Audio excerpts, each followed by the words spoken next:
Hello everyone, welcome back to my channel. Today we're going to unbox the Hot Toys The Amazing Spider-Man version. Before we start the unboxing, like always, let's review the box first. In front of the box, you will see an image of Spider-Man and of course the movie title, The Amazing Spider-Man. And of course the Hot Toys logo of the box also says The Amazing Spider-Man. And of course, at the back of the box are the people responsible in making this 1/6 scale collectible. There is also an image of Spider-Man on both sides of the box. On the right side of the box is the name of the 1/6 scale figure, and it says Marvel Collectible Spider-Man MMS 179. MMS meaning this one's based on a movie series of 1/6 scale collectibles.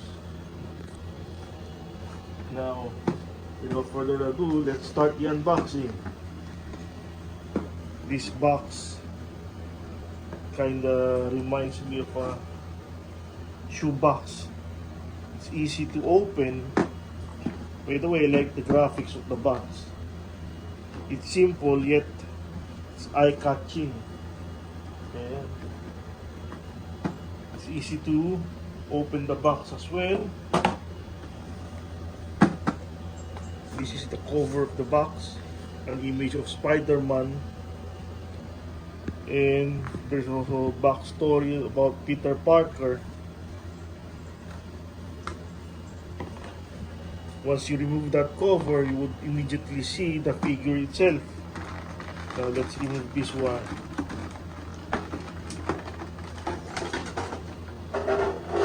Simple box yet eye-catching.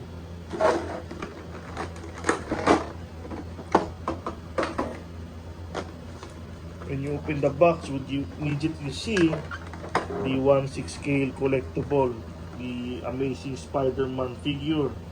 And of course, in every Hot Toys 1/6 scale collectible, there is a manual included inside the box.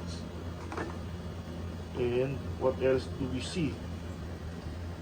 I think there are 8 extra hands that comes with this figure, so that you could change the pose of the Amazing Spider-Man figure. There are 8 extra hands. And then what else is inside? Besides the extra hands, there is also an extra head sculpt and of course display stand. But before we dwell into the accessories and the extra hands, let's review the figure itself first. Now this is a light figure. The material used in this one is fabric. This one's fabric. I think this was an early release of Hot Toys, released many years ago, and I'm lucky to find this one still available in the market. This one's made out of fabric. Now let's check the articulation of the figure. The head is very movable, as well as the arms. It's easy to bend the elbows. Both elbows are movable, as well as the shoulders, but I don't think you can raise the arms upwards because of the suit. This part hinders it from being raised upwards. This is the highest point that you could raise the arms, and I don't think you could. This one is much tighter. The left arm is much tighter than the right arm. I think this one's easy to move, very movable. The right arm, the left arm is harder to raise sideways. See, This is the highest point that you could raise the left arm, while on the right arm you could easily raise it. This one's more posable than the left arm. But the lower part, the joints is very movable. Both the left and the right knees are very bendable. And by the way, these boots, I think it's made out of hard plastic, not rubber. The sole is the one made out of rubber. Highly detailed shoes or boots. This one's very what can I say about this? Movie accurate. It's the term. This one's movie accurate. Based on the Amazing Spider-Man movie, this one is movie accurate, spot on. And this one's a light figure, like what I said. Material used in this spider suit is fabric. This one's hard plastic. Some parts are movable, but there are some parts that are difficult to move. And can the figure stand without a display without the base? Yes, it can. But I prefer to pose my figures with the base for the display stand. Now, speaking of the display stand, let's look at the display stand that comes with the figure. This is a very simple base that comes with this Hot Toys figure. It says the Amazing Spider-Man. Then Spider-Man front of the display stand, and this is 2000, released 2013, so this is already an 11-year-old figure, and I'm lucky to find this one still available in the market. And if you are a Spider-Man fan, I know that you would be interested in this one. I think this one's based on the character that Andrew Garfield played. And speaking of Andrew Garfield, there's an extra head sculpt that comes with this 1/6 scale collectible. And let's check this head sculpt. Okay, let's remove the plastic. See the head sculpt. You see how movie accurate this one is. This is spot on Andrew Garfield. For an early release of Hot Toys, this was a very awesome head sculpt. You look at the eyes, it's very realistic. The hair is made out of plastic, not hair sculpted, but nevertheless, this one's a very highly detailed head sculpt. Even the hair is movie accurate, spot on Andrew Garfield. The eyes is very realistic. Even the lines on the face, I like the attention to detail. There's also a wound on the cheeks, left cheeks. So this is kind of battle damaged. So you have an option to display this with the unexposed face of Spider-Man, the Andrew Garfield head sculpt, or keep this head sculpt. Okay, what else is inside? While, like what I said, there are 8 extra head sculpts, hands that comes with this figure. But besides that, I don't think there are other accessories that comes with this one.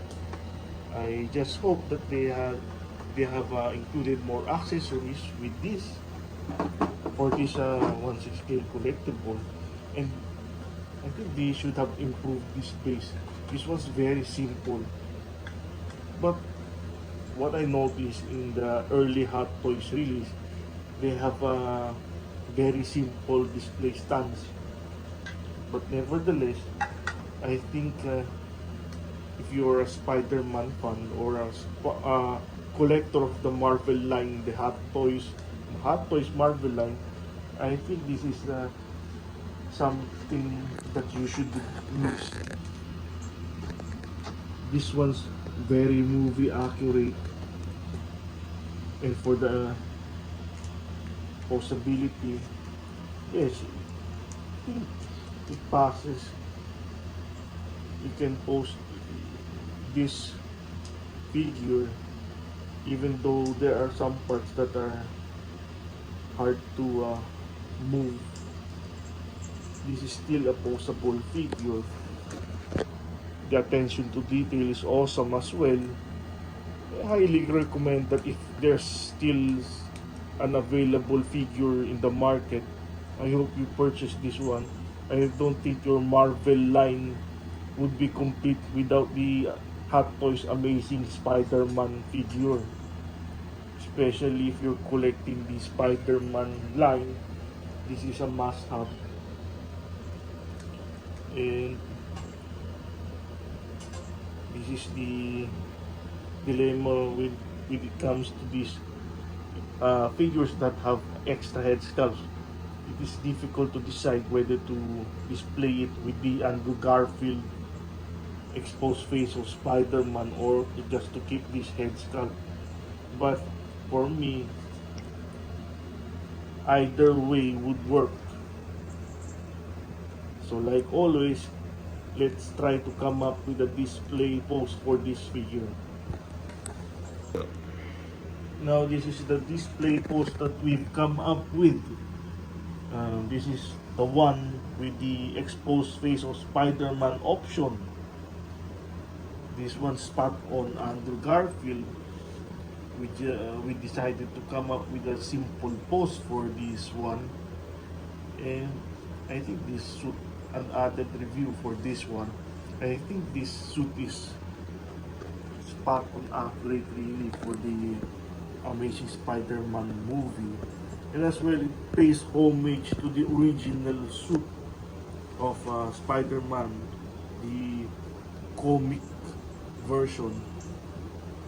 This one is very simple and really looks like the original suit of Spider-Man.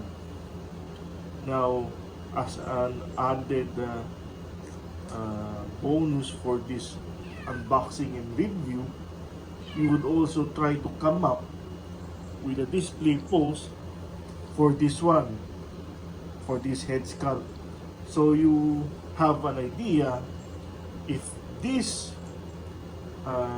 exposed face of Spider-Man displays better than with the one with the mask. So let's try to come up with the display pose for this head sculpt. Now this is the display pose that we'll come up with the mask version. Earlier we showed you how it looks like with the Andrew Garfield head sculpt. Now you be the judge on which one is better. But for me, I think this is the way to go. I like it this way with the mask version. The mask really matches the suit. So this is, I think, my choice. But for you, you be the judge on which one is better. But either way, I think both are amazing. And this is really a highly recommended figure and a must-have, especially if you're into the Marvel line or the Spider-Man line of Hot Toys. This is a must-have. Your Spider-Man collection wouldn't be complete without this one. Not just because it's a Spider-Man figure, but this is spot on accurate. And I like the attention to detail. So like always, I hope this unboxing review helps you with your decision on whether or not to purchase this figure. And if you enjoy this content, please hit the like button and subscribe to my channel. Thanks again for watching.